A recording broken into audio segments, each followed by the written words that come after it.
300 feet below the surface of the South Atlantic, a research drone's camera locked onto something that should not exist. The rusted hull bore markings that made the entire dive team go relent. This was not just another shipwreck. This was a ghost from 1945, carrying secrets that would trigger an international crisis and rewrite what we thought we knew about the final days of the Third Reich. The discovery, the research vessel Atlantis Explorer, had been mapping the continental shelf off the coast of Argentina for 6 weeks when everything changed. It was a routine operation, the kind of deep-sea survey work that typically produces endless hours of featureless ocean floor. But on March 14, 2023, the sonar operator noticed something unusual. The anomaly appeared roughly 40 nautical miles from the port city of Mar del Plata. At first, it looked like just another geological formation, maybe an outcropping of rock or volcanic debris. But there was something about the shape, the way it sat on the seabed, that did not quite fit. The lead researcher, Dr. Sarah Chen, decided to deploy the drone for a closer look. The remotely operated vehicle descended through the dark water, its powerful lights cutting through the gloom. At 280 feet, the cameras began picking up debris, metal fragments scattered across the sand, then larger pieces, and finally, emerging from the darkness like a specter from another era, the hull of a ship. This was not just any ship.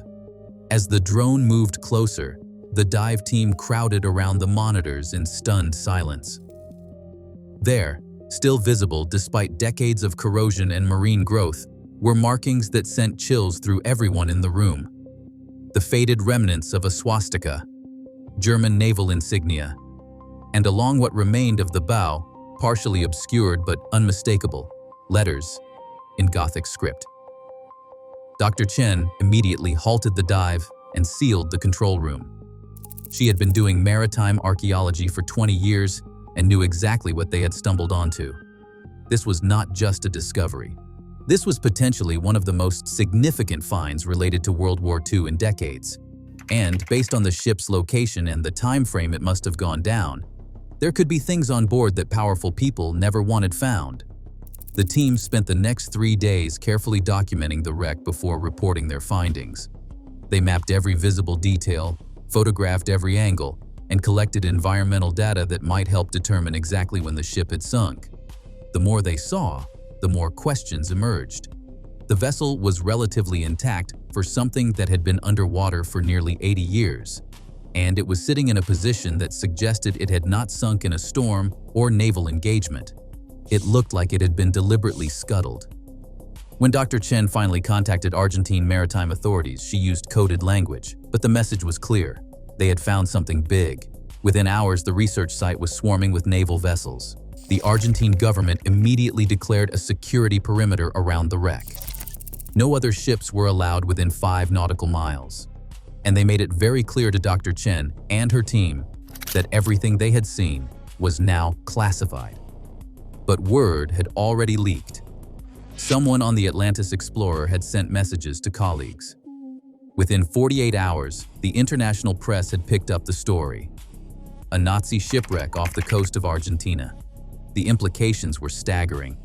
And when forensic analysis of the initial drone footage began to reveal what might be in the ship's hold, the situation went from a fascinating historical discovery to a full-blown international incident. The ship's dark history. It took nearly 2 weeks for researchers to positively identify the vessel. The wreck was the SS Markgraf, a German cargo ship that had officially been listed as lost with all hands in the North Atlantic in April of 1945. But the official records were a lie. The Markgraf had never sunk in the North Atlantic. It had made it all the way to the coast of South America before meeting its end in the waters off Argentina. The ship had started its life in 1938 as a commercial freighter, moving cargo between German ports in South America. But when war broke out, the Markgraf was pressed into military service. For most of the war, it had operated as a supply vessel, running the dangerous gauntlet of Allied naval patrols to keep German U-boat bases and distant outposts supplied. But in the final months of the war, as Nazi Germany collapsed, the Markgraf was given a very different mission. Declassified intelligence documents from British and American archives revealed that Allied code breakers had intercepted fragmented communications about something called Operation Valkyrie Gold, not to be confused with the failed assassination plot against Hitler. This was an evacuation operation, a way to move assets and personnel out of Europe before the final collapse. The Markgraf departed from a small port in Norway on April 7, 1945. Germany would surrender exactly 1 month later. The ship carried a crew of 32, but it also carried passengers, high-ranking Nazi officials who knew the end was coming and had made arrangements to disappear. The ship's manifest, later recovered from German naval archives, listed the cargo as industrial equipment and merchant goods, but that was a cover story. What the Markgraf really carried was far more valuable and far more incriminating. The ship's route took it north around Iceland, staying well clear of the British naval patrols that were tightening their grip on European waters. From there, it turned southwest into the open Atlantic, following shipping lanes that German naval intelligence believed were less heavily monitored. The voyage would have taken approximately 6 weeks under the conditions they faced. 6 weeks of running silent, avoiding any contact with other vessels, burning through their coal reserves, and praying they would not be spotted. They almost made it. According to testimony that would later surface from one of the few survivors, the Markgraf reached Argentine waters in mid-May of 1945. The war was over. Hitler was dead. But the ship still carried its precious cargo, and the people on board were determined to complete their mission. They had come too far to fail now. But something went wrong. Some accounts suggest the Argentine Navy intercepted them and ordered them to stop. Others claim there was a mutiny, with some crew members refusing to participate in what they now understood was a criminal enterprise. Whatever the trigger, the decision was made to scuttle the ship rather than let it be captured. The Markgraf was deliberately sunk in deep water, taking its secrets down with it. Or so they thought. Most of the crew made it off the ship before it went down. They disappeared into Argentina, helped by networks that had been established specifically to assist fleeing Nazis. A few were eventually tracked down and interviewed by war crimes investigators in the 1950s and 60s. But by then, decades had passed and memories were conveniently fuzzy. None of them revealed the exact location where the ship went down. And without that information, the Markgraf became just another footnote in the chaotic final days of World War II. Until a research drone's cameras found it again, 78 years later. The gold treasure. The first clear images of the cargo hold sent shockwaves through the international community. Stacked against the deteriorating bulkheads, still secured by rotting rope netting, were dozens of metal containers. When enhanced imaging technology was applied to the drone footage, the contents became clear. Gold bars, hundreds of them. A specialist team from the Argentine Navy conducted a more thorough survey 2 weeks after the initial discovery. Using advanced submersible drones with better cameras and scanning equipment, they mapped the entire cargo area. The preliminary count suggested there were at least 400 gold bars in various compartments throughout the ship. Each bar would have weighed approximately 12.5 kilograms, following the standard for Nazi gold reserves. That is roughly 5,000 kilograms total. At current market prices, the gold alone would be worth somewhere north of $300 million. But the financial value was almost beside the point. Where did this gold come from? Nazi Germany's gold reserves came from multiple sources, and not all of them were legitimate. Some was regular National Reserve gold, acquired through normal banking channels before the war. But a significant portion was looted. Stolen from the national banks of conquered countries, taken from private citizens whose homes and businesses were seized, and, most horrifically, some of it came from the victims of the Holocaust themselves. The Nazi regime had systematically stripped Jewish families of their valuables, wedding rings, jewelry, dental gold extracted from murdered victims. It was all melted down and recast into bars that found their way into German reserves. This became known as tainted gold, and its discovery in the post-war years had triggered major scandals. Swiss banks that had accepted Nazi gold deposits were forced to confront their complicity. Museums and collectors found themselves holding items with dark histories. And now, here was potentially one of the largest caches of Nazi gold ever found, sitting on the ocean floor off Argentina. The implications were staggering. If even a portion of this gold was tainted, it would need to be traced back to its origins. Families who had lost everything during the Holocaust might finally have some small measure of restitution. Countries whose national treasuries had been looted might have legitimate claims. The legal situation was immediately complex. The wreck sat in Argentine territorial waters, which under maritime law gave Argentina certain rights. But the ship itself was German property, even though Germany, as it existed in 1945, no longer existed in the same form. The gold had potentially been stolen from dozens of countries across Europe. And if any of it could be traced to Holocaust victims, there were ethical and moral obligations that transcended normal salvage laws. Within days of the gold's confirmation, governments began filing formal claims. Poland wanted an investigation to determine if any bars matched gold stolen from their national bank in 1939. The Netherlands made similar claims. Jewish advocacy organizations called for the entire cargo to be treated as stolen property and used to compensate survivors and their families. Germany itself was in the awkward position of having to acknowledge that yes, this was technically a German vessel, but no, they certainly were not claiming the gold as their property. Argentina tried to navigate the diplomatic minefield by initially refusing all salvage operations until the legal situation could be resolved. But that became impossible when the full extent of what else was in the cargo hold became known. Because the gold, as valuable and historically significant as it was not even the most important thing the Markgraf was carrying: the horrifying secondary cargo. 3 weeks after the discovery, a specialized salvage team was given permission to conduct a limited recovery operation. The goal was to retrieve documents and artifacts that could help determine the ship's exact history and the legal status of its cargo. What they found in a sealed compartment near the captain's quarters changed everything. The documents had been stored in waterproof metal containers, similar to the cases used for important naval communications.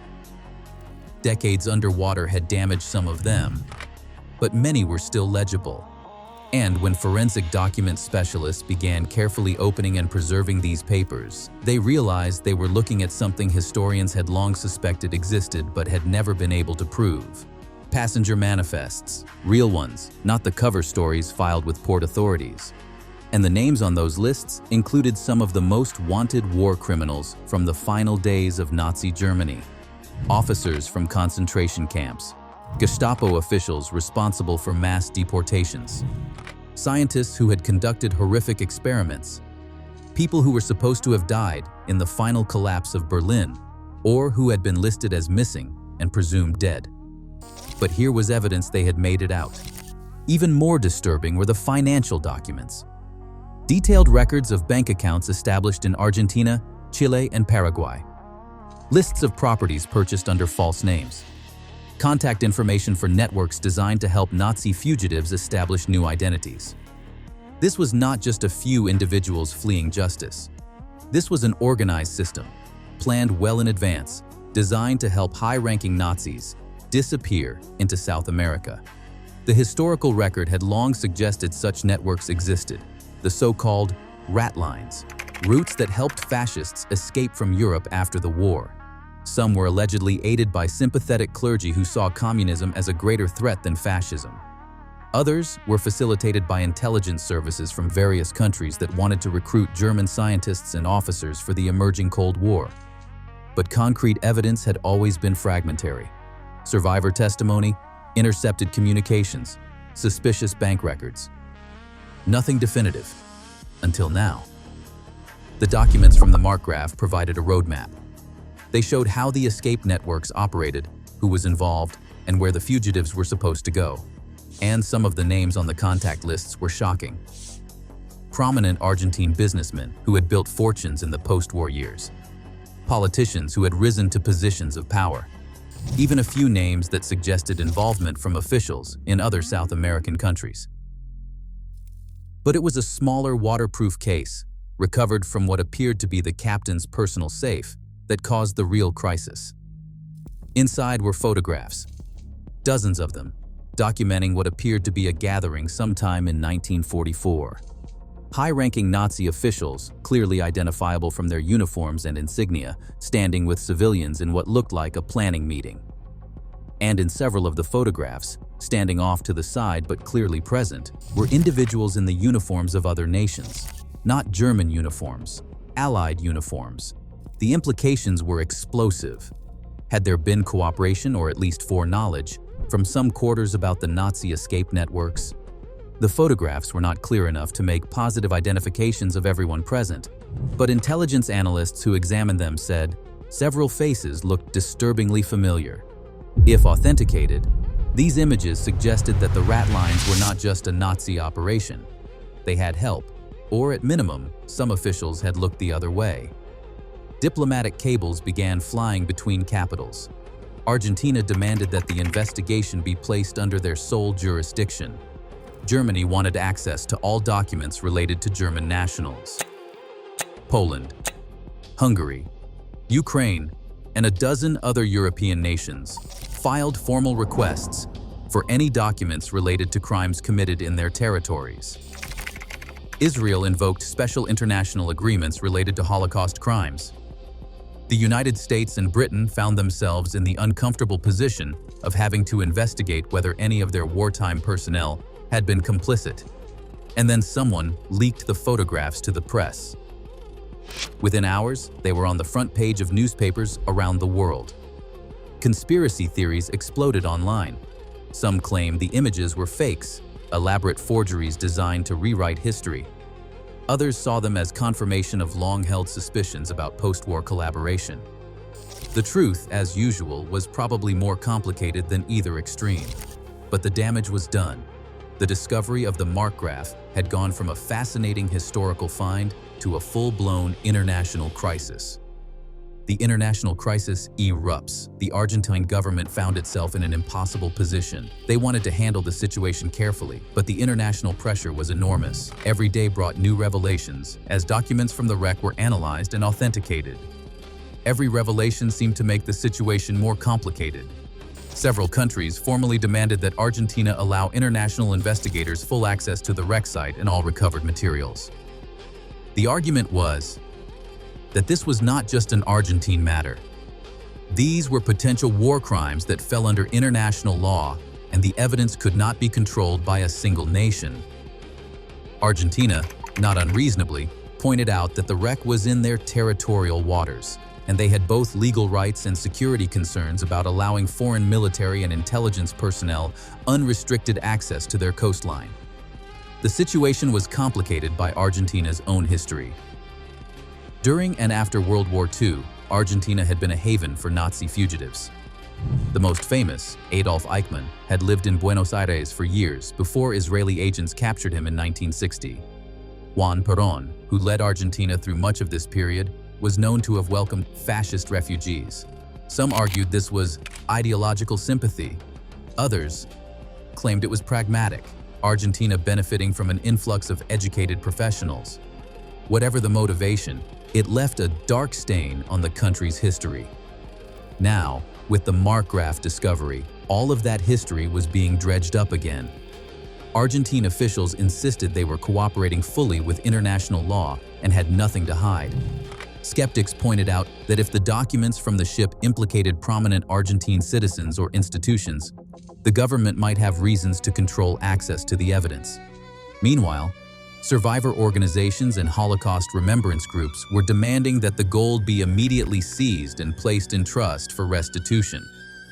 They argued that every day the treasure remained on the ocean floor was another day denied to the families who deserved compensation. Legal battles erupted over salvage rights, with multiple parties filing claims in different jurisdictions. The European Union attempted to broker a multinational agreement on how to handle the discovery, but the negotiations quickly bogged down in disputes over jurisdiction and authority. Russia complicated matters by claiming that some of the gold might have been looted from Soviet territories and demanding access to the investigation. China, seeking to expand its influence in South America, offered to help fund a professional recovery operation in exchange for access to historical documents that might relate to wartime activities in Asia. The United States found itself in a particularly delicate position. American intelligence agencies wanted access to those photographs and documents, desperate to know if the images suggesting Allied involvement were authentic, and if so, who was implicated. They had to balance that against broader diplomatic concerns. Pushing too hard might damage relations with Argentina. And if the documents did reveal uncomfortable truths about American actions in the post-war period, there were officials who would rather those truths stayed buried. Behind the scenes, there were apparently even darker considerations. According to several investigative journalists who covered the crisis, intelligence services from multiple countries were quietly offering Argentina incentives to control access to certain documents. Financial aid packages were announced shortly after key decisions. Trade agreements appeared that solved long-standing disputes. The message was clear. We would appreciate it if some things were not shared too publicly. And then there were the threats. Several researchers involved in analyzing documents from the wreck reported being followed. One Argentine naval officer who had been vocal about full transparency was reassigned to a remote post. A historian who published a detailed analysis of the passenger manifests had her apartment broken into, though nothing appeared to be stolen. The implication was that while the world watched the public diplomatic dance, there were people who took a much darker view of the truth coming out. By 2 months after the initial discovery, the situation had reached a standoff. The wreck remained under Argentine Navy guard. A limited amount of material had been recovered and was being analyzed by an international team working in Buenos Aires. Access was tightly controlled, and rumors swirled about what documents were being withheld. The gold remained untouched at the bottom of the sea while lawyers argued about who had the right to claim it. But here's what made the Markgraf discovery truly terrifying. It wasn't a unique case. Historical records suggest dozens of ships left Europe in the final months of the war, carrying fleeing Nazis and looted wealth. Most of them apparently made it to their destinations. The Markgraf only ended up on the ocean floor because something went wrong at the last minute. That raised an obvious and disturbing question. How much Nazi gold and how many war criminals successfully reached South America? Historians had long known about prominent cases: Eichmann in Argentina, Joseph Mengele in Brazil and Paraguay, Klaus Barbie in Bolivia.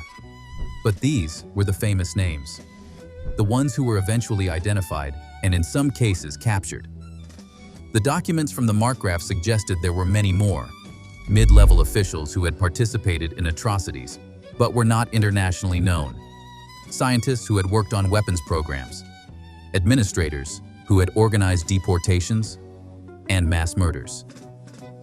People who could blend into immigrant communities and live out their lives never facing justice.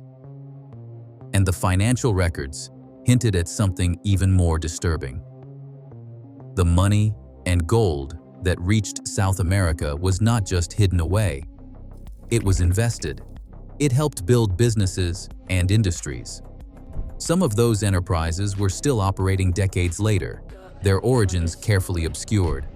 The wealth looted from victims of the Holocaust had been laundered through legitimate-looking commercial ventures, and the people who had perpetrated the crimes had lived comfortable lives on that blood money, a comfort victims would never know. There was also evidence in the Markgraf documents of ongoing organization. Lists of contact codes and meeting protocols suggested the fugitives were not just hiding as individuals. They maintained communication. They helped each other. There were references to mutual aid societies and fraternal organizations, innocuous-sounding names that apparently served as covers for networks of former Nazis supporting each other. Some researchers analyzing the documents said they had found references to other ships, not by name but by coded designations. Other vessels had apparently made similar journeys. If those ships successfully reached port and unloaded their cargo, there could be similar treasure troves of evidence and wealth scattered across South America. Finding them would require cooperation from governments that might not be eager to uncover uncomfortable truths about their past. The modern implications were troubling. Some of the businesses apparently started with looted Nazi gold had grown into major corporations. Some of the families that had sheltered fugitives or laundered their money had become prominent and powerful. There were people alive today who'd built their lives and fortunes on foundations of stolen wealth and unpunished crimes. And they almost certainly had no interest in the full truth coming out. Intelligence analysts privately suggested that some of the resistance to full disclosure about the Markgraf was not coming from governments trying to protect their reputations. It was coming from individuals and families who did not want their connections to the Nazi escape networks exposed. These were not necessarily people who shared the ideology.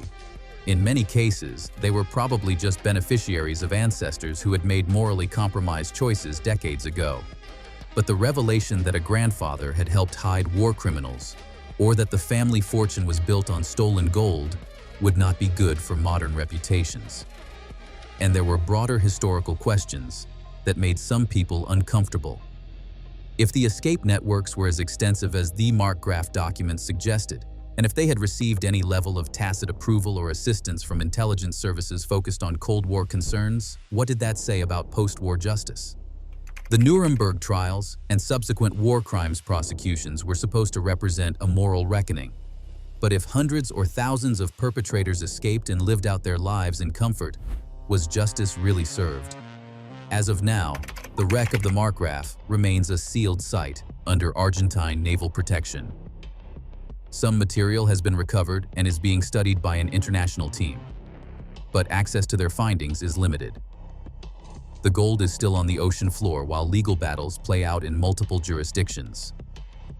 A final determination on ownership and restitution could take years or even decades.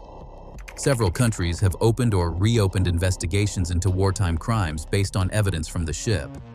A handful of names from the passenger manifests have been matched to individuals who lived in South America under assumed identities, some of whom lived into the 21st century. But most of the trails have gone cold. Too much time has passed. Too many witnesses are gone. The chance for justice, in most cases, died long before that research drone found the wreck. What the Markgraf ultimately represents is uncomfortable truth. The ending of World War II was not as clean as we often imagine. The bad guys did not all face justice. A lot of them got away. They took their secrets and their stolen wealth and disappeared into new lives. And people and institutions that should have stopped them sometimes did not. Sometimes because it was too difficult. Sometimes because they had other priorities. And sometimes because it was convenient to look the other way. The discovery off Argentina's coast gave us a glimpse into that messy reality. It showed us the price of expedience and the long shadow cast by unpunished crimes. The international crisis it triggered revealed how even 80 years later, there are powerful interests that prefer certain truths remain buried. And it reminded us that history is not just about what happened. It is about what we choose to remember and what we try to forget. The ghosts of the Markgraf will not let us forget. The question is what we will do with the truth now that it has surfaced from the deep.